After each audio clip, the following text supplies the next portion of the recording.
Okay, in this video, I'll be going over the Bollinger Band. So I'll be going over what is the Bollinger Band, be going over the conceptual part, and then in the last part, I'll give you a practical example.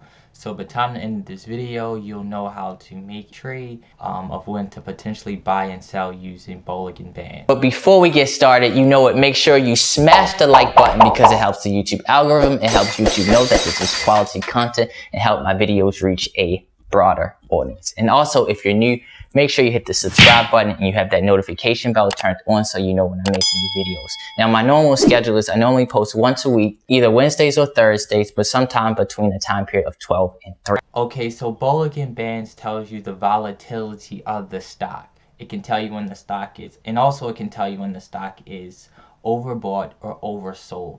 So the key components is this. The first part is the upper band, which is the part it could suggest that it's overbought.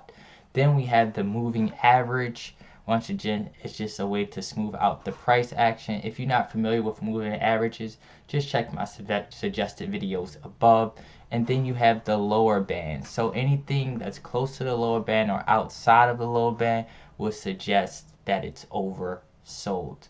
So another thing to mention is if the farther apart the upper band and the lower band, the more volatile it is. The narrower the upper band and the lower band is, it pretty much means that it's not that volatile. If you wanted to know a little bit more about it, to simplify everything, 95% of the price action should fall in the upper bound and lower bound areas. In this particular part, I just want to show you where you could see expensive areas versus cheaper areas. Once again, once you get outside of that line, that means it could indicate that it's oversold, which could mean that it's the stock is much cheaper versus up here. When it crosses the upper band line, it can show that it could be more expensive. But practical sense, you know, just because it's close to the lower bound and says it's cheap doesn't necessarily mean that's a good entry or exit point. Yeah, with Bollinger Bands, it's a little bit more tricky than that. Okay, so this is just a very generic example. These, which I would consider a little bit earlier, because on the lower side, it's on the bottom, it's on the lower end of the band, it could be an indication to buy.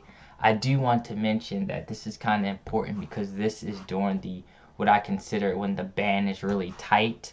So when the band is really tight, these would be buying opportunities, but a lot of times when the band end up expanding, it's not that clear.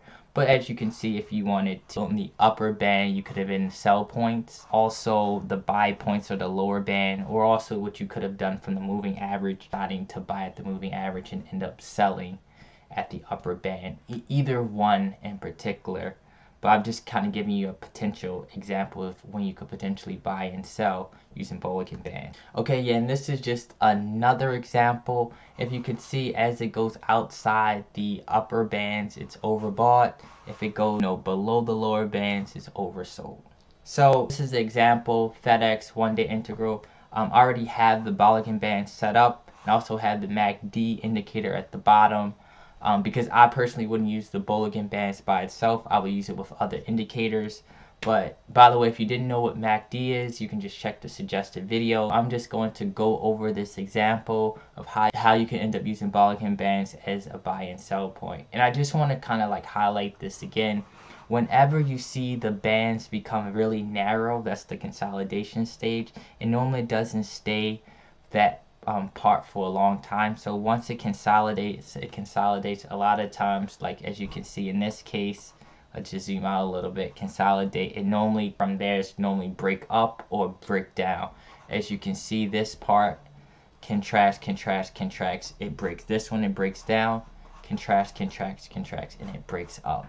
So how could you potentially know using the Bollinger Band if you're a beginner how to potentially buy and sell? So one way you can look at it is, let's just zoom in a little bit. During the consolidation stage, in order for this to work, you would kind of have to have a rough estimate of how long the consolidation stage will last.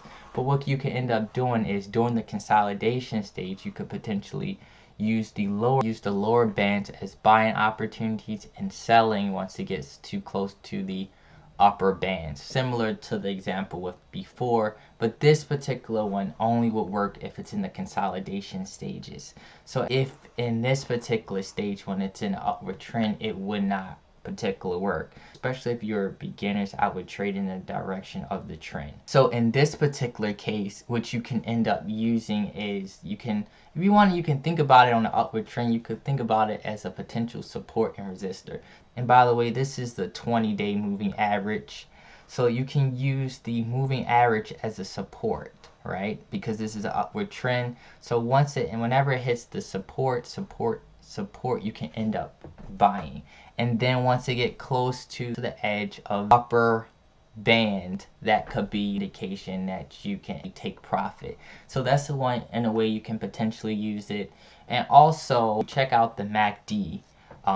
As we discussed in a previous video, whenever the MACD crosses the signal line, that could be a buying opportunity. And also what I would end up using the Bollinger Band is, I can also kind of look at this and it's like, okay, it was oversold before, so that a confirmation to buy. Now if you look at the consolidation stages, when I can say it's a little trickier, look at the MACD signal, because it's not that larger space between, it's a little bit more difficult. But if we're just looking at the Bollinger Band, as long as these two are kind of like close together, you can end up using the lower bands could be buying opportunities, and the higher bands can end up being selling opportunities. But this is just, you know, a potential way that you can use the Bollinger Bands to buy and sell. Also, let me know, what do you think about the Bollinger Band? Do you use it, and was this video helpful? In my next video, I'll be going over other technical indicators that you can use to buy and sell stocks. Now, if you haven't already, make sure you hit the like button, and if you're new, make sure you subscribe to my channel.